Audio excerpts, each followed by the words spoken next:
So this portrait of Jane Austen found on the British 10-pound note is undoubtedly one of the most famous images of the author. But it's not actually a portrait of Jane Austen. At least, it's not one ever made during her lifetime. Hi, I'm Dr. Ann Ferdig, literary historian and scholar of Jane Austen.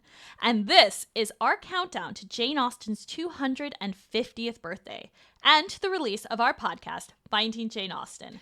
Now, there are a ton of images that purport to be of Jane Austen, but there's only ever been one image confirmed to have actually been made of her during her lifetime.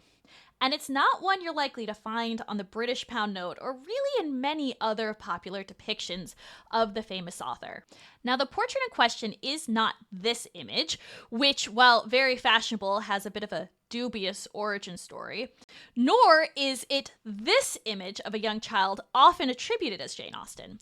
Unfortunately, the child in question is wearing styles that would not become popular until a couple decades after Austen's own childhood. No, the only portrait confirmed to have been painted of Jane Austen during her lifetime is this one. This watercolor portrait painted by her sister Cassandra.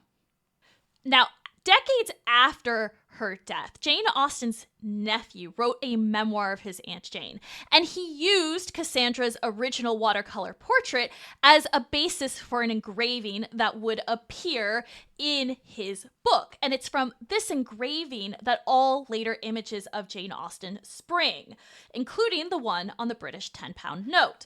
But as you can tell, the artist took some creative liberties with Cassandra's original image. But I will always love the original. It's Jane Austen as her sister saw her. Unfiltered, unpolished, possibly annoyed. But you tell me, what is your favorite portrait of Jane Austen?